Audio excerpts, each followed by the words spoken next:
You're watching NBC 25 Today. Flooding continues to worsen in several spots, and one of our local streams has actually broken a record. Which one and how long before the water goes down? We are tracking the latest flooding conditions across mid-Michigan. Just ahead, take a look at the Shiawassee River in Chesaning. 2 years later, an Uber driver still hasn't gone to trial after a shooting spree in Kalamazoo. We'll let you know why Jason Dalton's trial has yet to happen. Well, we're starting off our final half hour here on NBC 25 Today. Good morning. I'm Leslie Toldo. I'm Mike Woolfolk. In case you haven't noticed, it's a rather wet Wednesday morning for us out there. The rains are stopping, but the waters are really just beginning to rise, and it's causing some problems. There's problems out on the road you've got to be mindful of because of the hot and cold, the whole situation with potholes as well. That's an issue. And then you've got the standing water. Absolutely.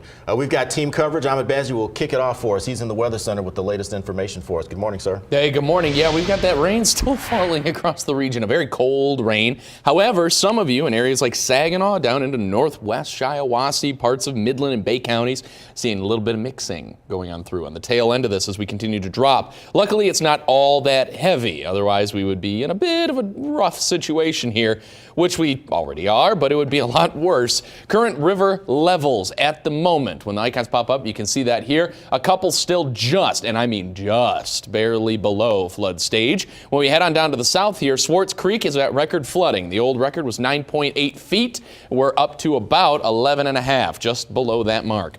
30s continue to hold across the region. Cold temps to begin. And then through the school day ahead, we're going to be watching for at least a little bit of a rebound going into the afternoon. Not talking about a lot, but the 30s there continuing into the afternoon hours. Now, overall flood headlines still looking at flood warnings across the region and the flood watches as well. But the big thing for us is talking about that ice in that river all picking up our Veronica Meadows this morning. And that is where we're going to go next. We're talking about that flooding across much of the region. And one of those spots is the Shiawassee River over in Chesaning. And that's where we find our Veronica Meadows this morning. Good morning, Veronica.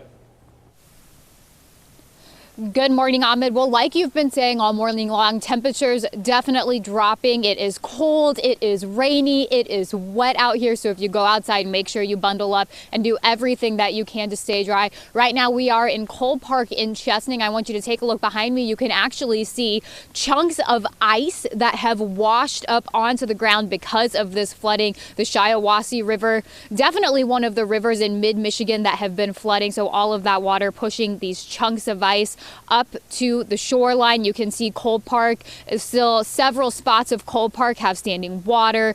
Definitely some more flooding here, and several roads are closed, including East Canal Street heading into Cole Park. And also the entrance to Showboat Park is closed in Chesaning. So be aware of those if you are making your way out and taking the kids to school or kind of going around town to check out of the flooding. Make sure you are aware that some of these roads are closed. You can see these chunks of ice are absolutely huge. Make sure you stay with us. We will take a closer look at them coming up in our next half hour. Right now, we're live in Chesaning. Veronica Meadows, back to you. All right, thank you, Veronica. And of course, we'll continue to keep you updated on what's happening outside. Other news for you this morning, the Bay County Sheriff's Department trying to figure out now why an Oakland County mother killed her 2 children, then took her own life. This happened in Bangor Township. The department says an employee at the county drain maintenance facility found all 3 bodies behind a remote garage. They all had gunshot wounds. Bay County Sheriff Troy Cunningham says both children were younger than 5 years old, and the family does not appear to have any connection to the area. So investigators are looking into why they were there. Evidence has been gathered at the scene. The crime lab from the state police has been up, and they'll be processing that and getting us that information back. Our detectives will be working on everything they have, and then as soon as we get done with the medical examiners and the doctors looking into this to see what happened. This story extends down into Metro Detroit, where the family was actually from. Investigators do not believe anyone else is connected to this. Autopsies are pending. Sheriff Cunningham expects results sometime this afternoon. It's been 2 full years since police say an Uber driver went on a deadly shooting spree in Kalamazoo, and the gunman, Jason Dalton, has yet to stand trial. Dalton's lawyer is leaving no stone unturned concerning legal challenges. His trial was supposed to start last June, but Dalton's attorney wanted much of his client's confession from the night of the shooting removed from evidence. He took that request to the state Supreme Court. Kalamazoo County District Attorney Jeff Getting says regardless, he still has a case against Dalton. He says the victims' families are the ones most affected by this long process. There's nothing I can do to speed it up in the Michigan Supreme Court. That process will take as long as it will take. It's been 2 years now since they've lost their loved ones. The impact that this delay has on them, their families, and our community. Dalton is still in the Kalamazoo County Jail. His lawyers are scheduled for a court conference next week. Well, 8 people were shot that day, 6 killed, 2 critically injured. Members of the families of 3 victims killed, Barbara Hawthorne and Rich and Tyler Smith, say they want to focus now on giving back to those who supported them over the last 2 years. This morning, Christine Van Timmeren from our sister station in Kalamazoo speaks to the families. I have never felt God work in my life like I have when I'm working on this project. In the midst of their indescribable grief, the families of the Kalamazoo mass shooting victims are finding hope and healing through the Forever Strong Foundation. We find support through each other, and I think it's important to focus on the positive. The organization is moving forward with plans for 2 memorial sites, a soccer and event complex, and a memorial axis with lights. Funding for the sites will come from donations, the sale of Forever Strong merchandise, and events like the 2nd annual DBSS soccer tournament, coordinated by Tyler Smith's coach. We've got a common goal here, and that is to benefit the community, give back, and grow. Lori Smith, who lost both her husband Rich and son Tyler, says every day is still a struggle to move forward, but she finds peace in knowing her organization is making a difference and finds joy in her family, including her 6-month-old granddaughter Adelie, who she and mom Emily are convinced has pieces of both Rich and Tyler inside of her. The way that she looks at you is identical to what my brother looks at you. I definitely know that they're in there. I know that for a fact. Local parents, students, and teachers are worried about their children's safety following the Parkland, Florida shooting last week that left 17 people dead. NBC 25's Courtney Wheaton this morning talks with local police departments who share how they use technology to prepare for the unthinkable. Where's he at? What's he wearing? Can you move?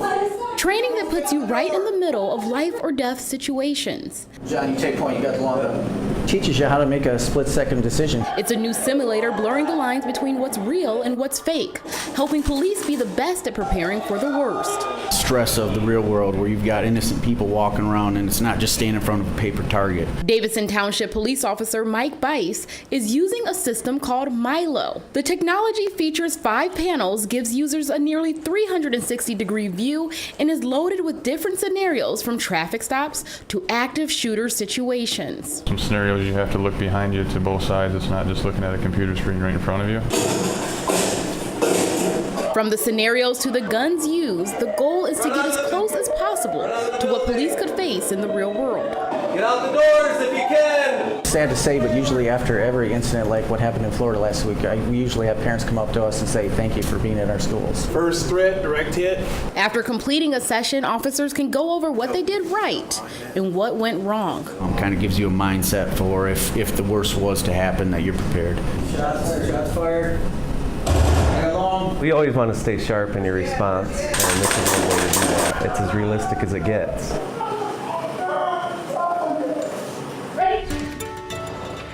All right, time for a look at your storm ready forecast into the day. Watching for our highs to try and rebound here into the 30s. Just in from Consumers Energy as well, by the way. There's a power outage in central Saginaw County. We're going to work right now to try and get a little bit more information. So we'll break that down for you as we get it. But we're continuing throughout the morning. The rain will eventually end after it changes over to that little bit of a mix. Rivers crest late today, or mainly Thursday. A lot of these areas still have all that water to drain into the river basins. So while we're at minor and in a couple of spots at moderate flooding already, most of them still have further to go.